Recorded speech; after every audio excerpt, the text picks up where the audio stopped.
आप भी नौकरी पाने के लिए सेल्फ इंट्रोडक्शन वीडियो ढूंढ रहे हैं तो ये वीडियो आप ही के लिए है। इस वीडियो को देखने के बाद हजारों लोग अपनी मनचाही नौकरियां पा चुके हैं। आप इस वीडियो पे देर से आए हैं लेकिन सही वीडियो पे आए हैं। मैं विश्वास के साथ कह सकता हूं कि आपकी भी नौकरी पक्की है। इस वीडियो में आप लोगों को कुछ विशेष रोड मैप दिया जाएगा जिसका मैं आशा करूंगा कि आप अपने इंटरव्यू के दौरान इस विशेष रोड मैप का पालन करेंगे। लेकिन इस रोड मैप को बतलाने से पहले मैं आपको कुछ बतलाना चाहूंगा जो कि आप अपने इंटरव्यू के दौरान उसको विशेष ध्यान रखेंगे। ये बातें क्या है कि जब भी आप अपना इंटरव्यू देने जाएंगे तो आपको शांति दिमाग के साथ जाना है। यह नहीं सोचना है हमसे क्या पूछा जाएगा, हमारी नौकरी लगेगी कि नहीं लगेगी। इसको आप दिमाग से हटा करके एक पॉजिटिव माइंडसेट के साथ आप इंटरव्यू देने जाएंगे, पहला चीज। और दूसरा, जब भी आपका इंटरव्यू लिया जाएगा आप जब अपना सेल्फ इंट्रोडक्शन देना शुरू करेंगे, जब इस रोड मैप का आप उपयोग करना शुरू करेंगे तो उस समय यह नहीं लगना चाहिए कि आप इसको रट्टा लगाए हैं। इतना प्रैक्टिस कर लीजिए कि सामने वाले को लगे कि आप अपने अंतरात्मा से बोल रहे हैं। अब ये रोड मैप क्या है, चलिए ध्यान से देखा जाए। सबसे पहले जब आप इंट्रोडक्शन देना शुरू करेंगे तो ऐसे बोलेंगे, गुड मॉर्निंग सर, या फिर गुड मॉर्निंग मैडम। ये सुबह का टाइम होगा तब आप बोलेंगे गुड मॉर्निंग सर या गुड मॉर्निंग मैडम। अगर सामने वाला जेंट्स होगा तो गुड मॉर्निंग सर, अगर लेडीज होगी तो आप बोलेंगे गुड मॉर्निंग मैडम। और दोपहर होगा तो ऐसे बोलेंगे good afternoon sir, good afternoon madam. अगर शाम का समय होगा तो good evening sir, good evening madam. इस तरीके से आप शुरुआत करेंगे और इतना बोलने के बाद थोड़ा सा ब्रेक लेकर के फिर अच्छा से बोलेंगे, ऐसे बोलेंगे, it's my pleasure to introduce myself to you. ऐसे बोलेंगे, it's my pleasure to introduce myself to you. अब इसका मतलब क्या होता है, इट्स माई प्लेजर, यह खुशी की बात है, to introduce myself to you, यह खुशी की बात है कि आपने मुझे अपने बारे में कुछ कहने का मौका दिया। सोच करके देखिए, आप इतना सामने वाले को बोलेंगे तो उस पर भी असर पड़ेगा। वाह, कितना अच्छी बात है कि बोल रहा है कि इसको मौका दिया गया है, तो यह भारी है कि बोल रहा है कि कितनी अच्छी बात है कि आपने मुझे कुछ कहने का अपने बारे में मौका दिया है। इसके बाद ऐसे बोलेंगे, माई नेम इज राहुल कुमार। आपका नाम जो भी है, सबसे पहले माई नेम इज और उसके बाद आपका नाम राहुल है तो राहुल कुमार, मुकेश है तो मुकेश कुमार, चंदन है तो चंदन कुमार। इस तरीके से जो भी आपका नाम है, माई नेम इज और अपना नाम पूरा बतलाएंगे। इतना बतलाने के बाद आगे इस तरीके से बोलेंगे, आप बोलेंगे आई एम 23 ईयर्स ओल्ड। अब इसका मतलब क्या हुआ, आई एम मैं हूं 23 ईयर्स ओल्ड, मतलब मैं 13 वर्ष का हूं। अब ये ओल्ड का मतलब बूढ़ा नहीं होता है। आप चाहे तो इतना भी बोल सकते हैं, आई एम 23 ईयर्स, मतलब मैं 23 साल का हूं। आप अपने जितना आपका उम्र है, अगर आप 40 वर्ष का हैं तो आप बोलेंगे आई एम 40 ईयर्स ओल्ड। आप अगर 20 वर्ष का हैं तो आप बोलेंगे आई एम 20 ईयर्स ओल्ड। अगर आप 30 वर्ष का हैं तो आप बोलेंगे आई एम 30 ईयर्स ओल्ड। आप जितना वर्ष का है उस तरीके से इसका यूज करेंगे। आगे ऐसे बोलेंगे, I live in Delhi and have a family of 6। इसका मतलब क्या हुआ, ऐसे बोलेंगे, आई लिव इन दिल्ली, मैं दिल्ली में रहता हूं। आप अगर पटना में रहते हैं तो ऐसे बोलेंगे, I live in Patna.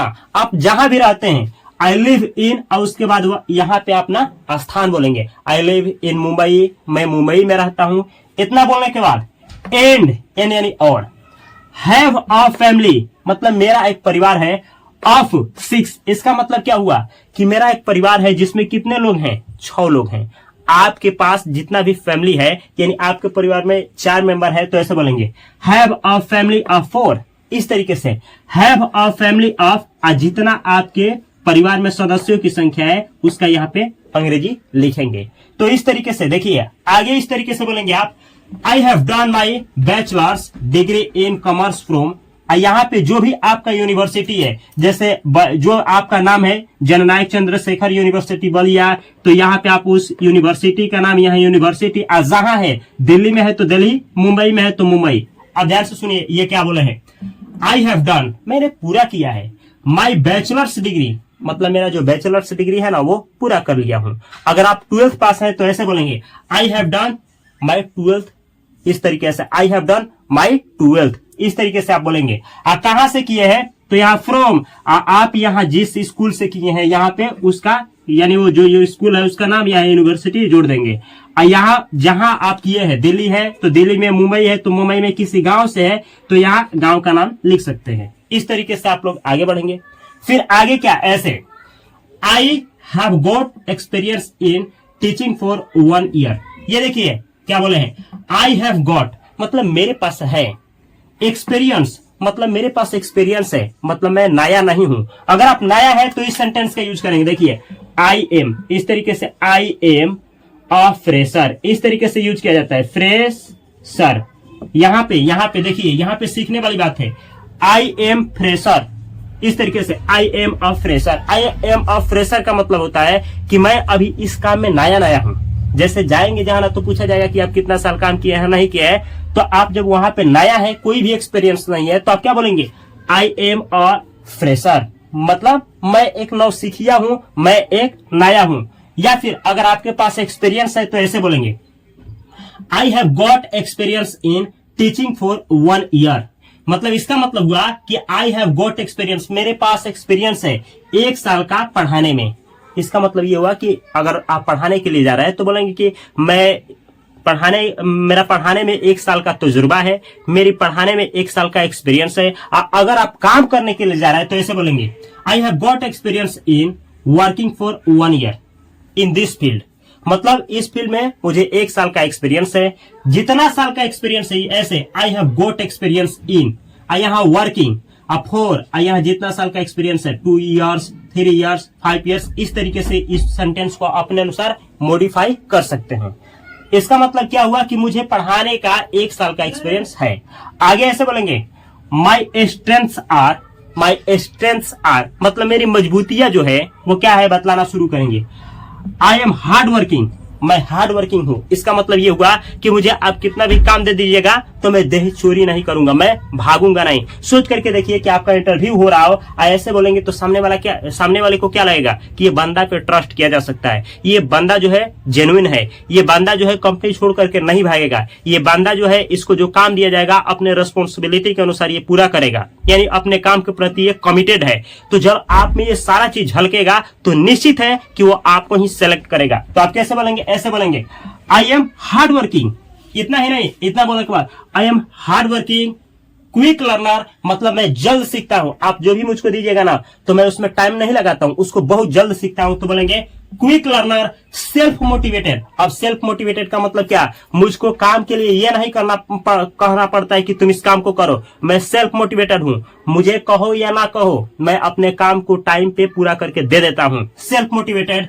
And multitasker. अब मल्टीटास्कर का मतलब क्या होता है, केवल मैं एक ही काम नहीं करता हूं, आप मुझे अलग अलग भी काम दे देंगे तो मैं उसको पूरा करने की क्षमता रखता हूं। यानी एक समय पे मैं अनेक काम भी करता हूं। यह नहीं कि एक समय पे मुझे यही काम, आप ऐसा नहीं है कि आप मुझको ये काम दे दिए तो मैं ये बोलने वाला हूं कि आप मुझको यही क्यों दिए हैं, मैं तो ये करता हूं, ऐसा नहीं। आप मुझको कोई भी काम दीजिए, मल्टीटास्कर हूं, सभी कामों को एक समय पे कर सकता हूं। तो देखिए कैसे, ऐसे बोलेंगे, I am hard working quick learner self motivated and multitasker. इस तरीके से आगे बोलेंगे, माई हॉबीज आर।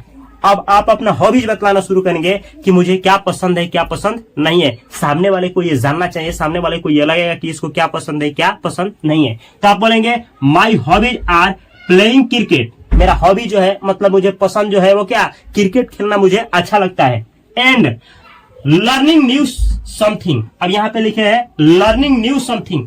इसका मतलब ये हुआ मेरा हॉबी जो है यानी मेरा जो पसंदीदा चीज है वो क्या है, क्रिकेट खेलना और नई नई चीजों को सीखना। जब इतना बोलेंगे तो सामने वाले को लगेगा कि इसका दिलचस्पी सीखने में है, यानी अगर इसको बोरिंग काम भी दे दिया जाएगा तो ये उसमें अपना एक्सपर्टीज ला लेगा क्योंकि ये सीखने वाला बंदा है। इस तरीके से आप बोलेंगे ऐसे, my hobbies are playing cricket and learning new something. आगे ऐसे बोलेंगे, my short term goal is, मतलब मेरा कम समय का जो गोल है वो क्या है, to get a job in a reputed company. अब ये देखिए, my short term goal is, मेरा जो कम समय के लिए गोल है वो टू गेट अ जॉब, एक नौकरी पाना है, इन अ रिप्यूटेड कंपनी, एक प्रतिष्ठित कंपनी में। जब आप ये सेंटेंस बोलेंगे ना कि ऐसे बोलेंगे कि my short term goal is to get a job in a reputed company, मतलब मेरा जो नियरेस्ट गोल है, मेरा कम समय के लिए जो गोल है वो ये है कि एक अच्छी सी कंपनी में, एक प्रतिष्ठित सी कंपनी में मुझे एक नौकरी मिल जाए। तो जो इंटरव्यू लेने वाला आदमी होगा वो सोचेगा वाओ मेरी कंपनी कितनी अच्छी है कि ये आदमी बोल रहा है कि मैं एक प्रतिष्ठित कंपनी में क्या चाहता हूँ, नौकरी चाहता हूँ, और शायद इसको ये कंपनी प्रतिष्ठित लग रही है, रिप्यूटेड लग रही है, तभी तो जाकर के ये सेंटेंस बोल रहा है। तो वो सामने वाला आप पे फिदा हो जाएगा। ये सेंटेंस यूज करेंगे ही करेंगे। इतना ही नहीं, आगे बोलेंगे and my long term goal is to achieve a higher position in the same company. अब ये देखिए कितना मस्त सेंटेंस है। My long term goal is, और मेरा लंबा समय के लिए जो गोल है वो ये है, इज टू अचीव, प्राप्त करना, एक प्राप्त करना, क्या प्राप्त करना, अ हायर पोजीशन, एक उच्च पोजीशन को प्राप्त करना, इन द सेम कंपनी, और इसी जो हम कंपनी को ज्वाइन करना चाहते हैं, शॉर्ट टर्म में ज्वाइन करना चाहते हैं, उसी कंपनी में मैं एक क्या चाहता हूं कि मेरा लंबा समय में ये गोल हो जाता है कि मैं इसी कंपनी में एक प्रतिष्ठित पद को क्या करूं, प्राप्त करूं। जब ये सेंटेंस बोलेंगे तो सामने वाले को ये लगेगा ना कि ये बंदा कंपनी को छोड़ करके नहीं भागना चाहता है, यानी इस बंदे में सब कुछ है, ये मल्टीटास्कर भी है, हार्ड वर्किंग भी है, और ये सीखने पे भी फोकस करता है। तो अगर इस व्यक्ति को हम क्या करते हैं, हायर करते हैं, तो निश्चित है कि ये मेरी कंपनी को आगे बढ़ाएगा, और निश्चित है कि एक दिन ये भी अपना नया पोजीशन यानी उच्च पोजीशन को प्राप्त करेगा। तो इस तरीके से आप बोलने के बाद ऐसे बोलेंगे, दैट्स ऑल अबाउट मी। यही में मतलब, इसका मतलब ये हुआ कि बस और कुछ नहीं, ज्यादा कुछ नहीं, बस यही मेरे बारे में इतना ही है। और ऐसे बोलकर क्या बोलेंगे, थैंक यू। सामने वाले को बोलिएगा थैंक यू। अब इसको बोलेंगे कैसे, इसको प्रैक्टिस इस तरीके से करना है। देखिए कैसे आप लोग प्रैक्टिस करेंगे। ऐसे, good morning sir, good morning madam. फिर ऐसे, it's my pleasure to introduce myself to you, my name is Raju. आप अपने नाम के अनुसार यूज करेंगे, माई नेम इज राजू या माई name is Raju Kumar. I am 23 years old. I live in Delhi and have a family of 6. I have done my bachelor's degree in commerce from XYZ University, Delhi. I have got experience in teaching for 1 year. My strengths are, I am hardworking, quick learner, self-motivated, and multitasker. My hobbies are playing cricket and learning new something. My short-term goal is to get a job in a reputed company. And my long-term goal is to achieve a higher position in the same company. That's all about me. Thank you. इस तरीके से क्या करेंगे, आप अपने introduction को समाप्त करेंगे। और आपसे निवेदन है कि अगर आप इस चैनल पर नए हैं तो इस चैनल को सब्सक्राइब करके बेल आइकन की घंटी को दबा लीजिए। और इस वीडियो को देखने के बाद अगर आपकी नौकरी लग सकती है तो इस वीडियो के कमेंट बॉक्स में आकर के जरूर आप एक प्यारा सा कमेंट करिएगा, ताकि बहुत लोग इस वीडियो को देख करके और अपनी नौकरी, मनचाही नौकरी को फिक्स कर पाए। इसी तरीके से इंग्लिश सीखने के लिए यहाँ पे एक प्लेलिस्ट दे रहे हैं। इस प्लेलिस्ट में बहुत सारा इंग्लिश का वीडियो है। कॉपी कलम के साथ आप क्या करिए, इस सारे वीडियो को देखिए और इंग्लिश सीखिए। अगर आप लोग, हम लोग 10th क्लास है, 12th क्लास का तैयारी करना चाहते हैं हमसे जुड़ करके बिहार बोर्ड का, तो यहाँ पे है fast coaching centre by Upendra sir का चैनल। इस चैनल को भी सब्सक्राइब करके बेल आइकन की घंटी को दबा लीजिए। अगर आप लोग म्यूचुअल फंड, स्टॉक मार्केट के बारे में जानना चाहते हैं हमसे, तो यहाँ पे है फास्ट फाइनेंशियल एजुकेशन चैनल। इस चैनल को भी सब्सक्राइब करके बेल आइकन की घंटी को दबा लीजिए। और यह रहा इंग्लिश वाला चैनल जिसमें इंग्लिश पढ़ाते हैं, इस चैनल को भी सब्सक्राइब करके बेल आइकन की घंटी को दबा लीजिए। फेसबुक, इंस्टाग्राम, हर एक जगह पे my English by Upendra sir का चैनल है, पेज है, ज्वाइन करिए। और fast coaching centre by Upendra sir का भी पेज है, हर एक जगह पे ज्वाइन करिए। मैं मिलता हूँ हर एक पेज पे, हर एक चैनल पे बेहतर कंटेंट के साथ अगली वीडियो में। तब तक के लिए आप सभी को तहे दिल से नमस्कार। Thanks for watching this video. Video अच्छा लगा हो तो इस चैनल को सब्सक्राइब करना और बेल आइकन की घंटी को दबाना न भूलें।